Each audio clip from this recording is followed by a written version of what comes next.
विनेश फोगाट और बजरंग पूनिया के कांग्रेस ज्वाइन करने के बाद पिछले दिनों बजरंग को विदेश से एक अननोन नंबर से कॉल आया जिसमें उसे जान से मारने की धमकी दी गई और इस दौरान उसे कहा गया कि कांग्रेस ज्वाइन करेंगे तो उनकी जान को खतरा है। ऐसे में अब दीपक बावरिया की तबीयत नासाज होने के कारण हरियाणा में गठबंधन पर प्रभाव पड़ता नजर आ रहा है।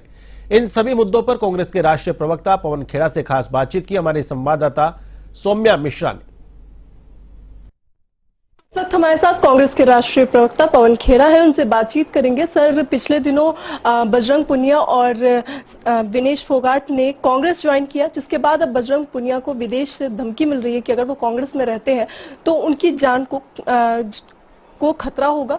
इसे किस तरह से देख रहे हैं? अब ये तो भारतीय जनता पार्टी की सरकार है, सारी एजेंसीज उनके पास हैं, पता लगाएं कि किसको इस बात से दिक्कत आ रही है कि वो कांग्रेस में शामिल हो गए।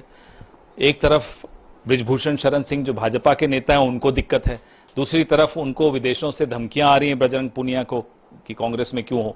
तो समझ में आ रहा है किसको दिक्कत है, लेकिन ये भारतीय जनता पार्टी की सरकार को इसकी जांच करनी चाहिए और इसकी तह तक जाना चाहिए कि कौन है जिसको बजरंग पूनिया की कांग्रेस में शामिल होने से इतनी बड़ी दिक्कत हो गई कि उनको जान से मारने की तब धमकी दी जा रही है। इससे पहले जिस दिन ज्वाइनिंग हुई थी उसके बाद बृजभूषण शरण सिंह का ये बयान भी आया था। उन्होंने कहा था कि तब भी जो प्रदर्शन हुआ था वो कहीं ना कहीं राजनीतिक जो है उसमें साफ तौर पर राजनीतिक अंदरूनी तौर पे वो राजनीतिक प्रदर्शन था।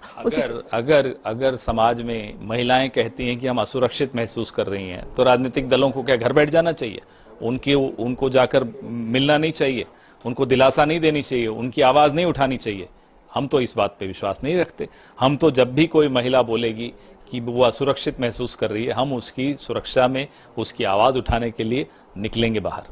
लगातार गठबंधन को लेकर ये कहा जा रहा है कि हरियाणा में गठबंधन होंगे नहीं होंगे, इस पर लगातार सवाल उठ रहे हैं। और जैसे ही जो पिछले दिनों सिटिंग एमएलए ने ज्वाइनिंग की दिल्ली में, वैसे ही ये कहा जाने लगा कि गठबंधन नहीं होगा।